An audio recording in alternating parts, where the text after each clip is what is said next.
banyak hal lain yang belum dimulai prosesnya. Memenuhi apa yang diminta, tentunya tidak serentak ya, semua dipenuhi.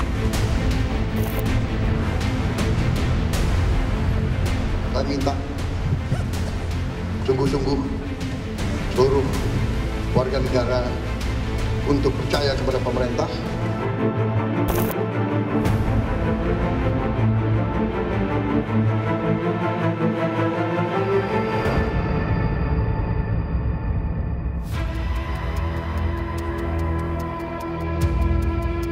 Pada akhir Agustus 2025, gelombang demonstrasi menyapu kota-kota besar.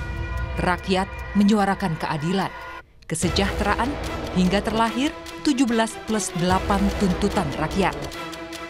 Tuntutan 17 masuk dalam bagian tuntutan jangka pendek yang telah jatuh tempo pada Jumat 5 September 2025 kemarin. Sedangkan tuntutan 8 merupakan tuntutan jangka panjang dengan tenggat waktu 1 tahun untuk dipenuhi. Lantas, apa yang telah dipenuhi dan berapa lagi yang tinggal janji? Tuntutan 17+8 bisa dipantau oleh masyarakat di halaman bijakmemantau.id. Progresnya hingga Senin 8 September. 11 baru mulai, 3 malah mundur, 8 belum digubris, dan 3 kawal terus. 17 tuntutan rakyat yang ditujukan kepada Presiden Prabowo, diantaranya bentuk tim investigasi independen kasus korban kekerasan dan pelanggaran HAM selama demonstrasi. Statusnya belum ada update. Tuntutan 2, hentikan keterlibatan TNI dalam pengamanan sipil dan kembali ke barak. Statusnya baru mulai. Tuntutan 3 hingga 5, yaitu bebaskan seluruh demonstran. Proses hukum aparat yang memerintahkan melakukan tindakan kekerasan dan hentikan kekerasan oleh kepolisian. Statusnya malah mundur. Sedangkan tuntutan lainnya berstatus kawal terus.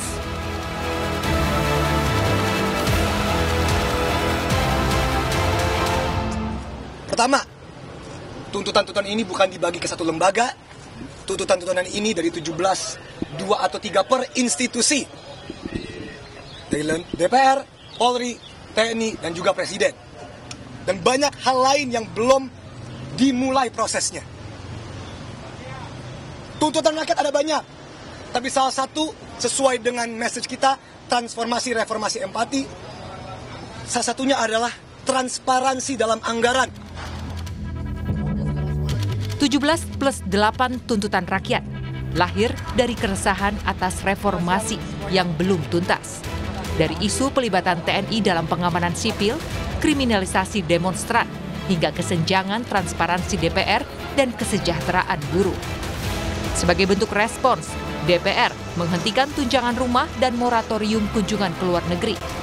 Tunjangan yang dipangkas mencakup tunjangan listrik hingga transportasi.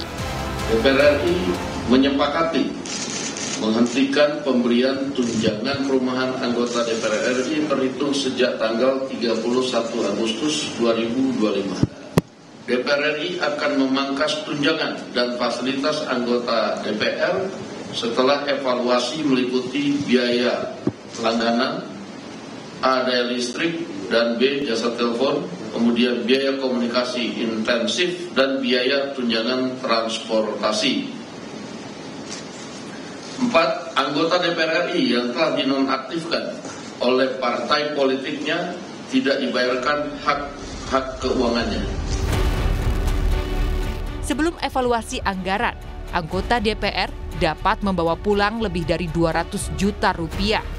Kini, gaji dan tunjangan dipangkas sekitar 65,59 juta rupiah. Rincian gaji dan tunjangan anggota DPR yang telah dipangkas sebagai berikut. Gaji pokok 4,2 juta rupiah, tunjangan jabatan 12,8 juta rupiah, dan tunjangan konstitusional 57,4 juta rupiah. Total brutonya 74,2 juta rupiah. Tapi jumlah itu akan dikurangi pajak penghasilan 15% yang ditanggung negara. sehingga take home pay atau gaji bersih anggota DPR sekitar 65,5 juta rupiah. Perjuangan atas tuntutan rakyat belum usai. Demonstrasi masih bergulir, meski tidak semasif beberapa waktu lalu. Kebijakan menghentikan tunjangan DPR dan penonaktifan sejumlah anggota dewan dianggap publik belum cukup. Tentunya tidak serentak ya, semua dipenuhi. Kalau semua permintaan dipenuhi kan juga repot ya. Oleh karena itu tentu kita nyerahkan saja kepada Presiden yang saya tahu beliau sangat memperhatikan, sangat mendengarkan dan responsif ya terhadap apa yang diharapkan rakyat. Dan Presiden Prabowo Subianto meminta kepada seluruh warga negara Indonesia agar percaya kepada pemerintah dan DPR untuk memperjuangkan kepentingan rakyat. Kami minta sungguh-sungguh seluruh warga negara untuk percaya kepada pemerintah, untuk tenang. Pemerintah yang saya pimpin dengan semua partai politik, termasuk partai yang di luar pemerintahan, kami bertekad untuk selalu memperjuangkan kepentingan rakyat dan bangsa.